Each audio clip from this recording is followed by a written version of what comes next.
have gotten in my Iron Wind Metals Kickstarter. This is from the Chaos Wars, and I got mostly Chaos characters. They also did fairies and dryads in this one. I just like the models on these. This dude is the Chaos Berserker with spear. I like how he's got a helmet, knight helmet there with a little like wolf head on top, or bear head. And also got this guy, it's upside down, with a Chaos Knight with a greatsword. He has kind of a more Arthurian, or I don't know, he's got the classical medieval maybe styling of the creatures on the head of the helmet. It's one of the reasons I really like these knights. A lot of detail on these. It's not pure white metal, of course. And also got just one of the dryads. I'm not as keen on these as some of the others. They look good the way they were painted. So did the fairies, but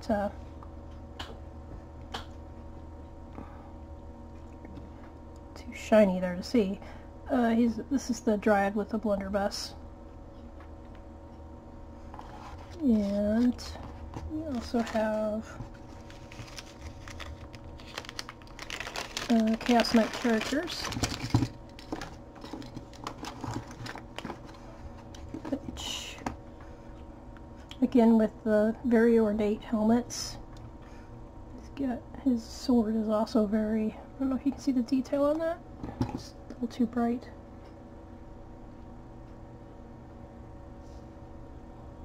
A little bit better. And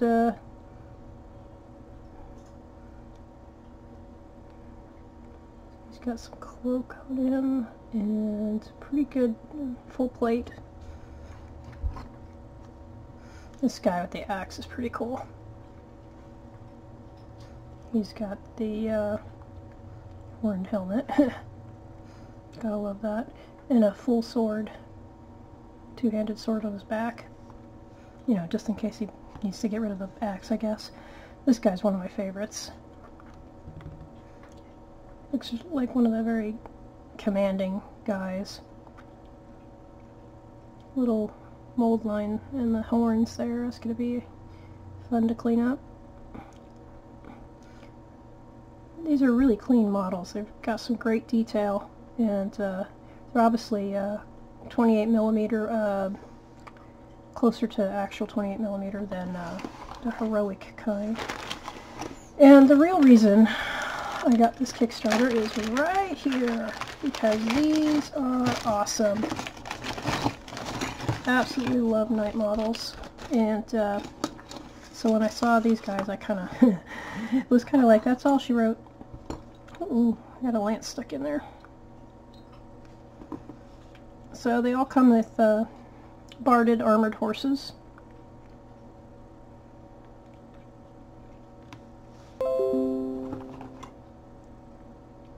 Different,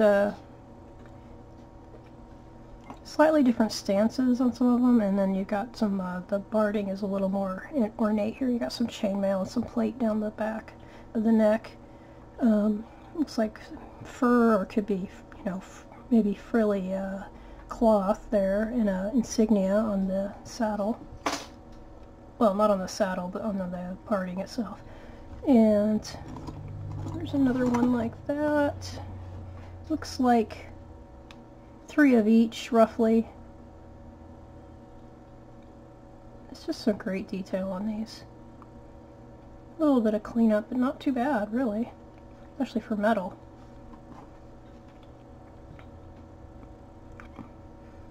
There's another of the ones with the insignia.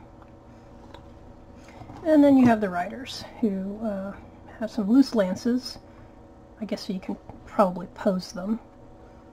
You've got the little buckler and ram's horn on the helmet, fur cloak. This guy's holding it more upright. It's a little harder to tell, but there's a little less detail maybe on this faceplate. And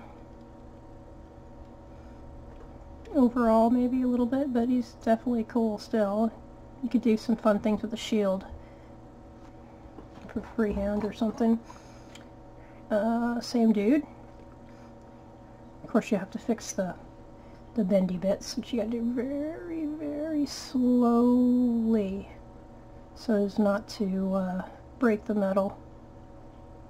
It's very flexible, but if you do it too much it can break. It's kind of like breaking a wire. You know, once you get it to a point it starts actually breaking the pieces off. And it looks like we got one more of the upright lance dude.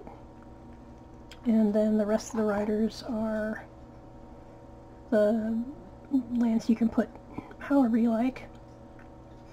Their hands are mailed, which is nice because that's actually a little easier for me to paint.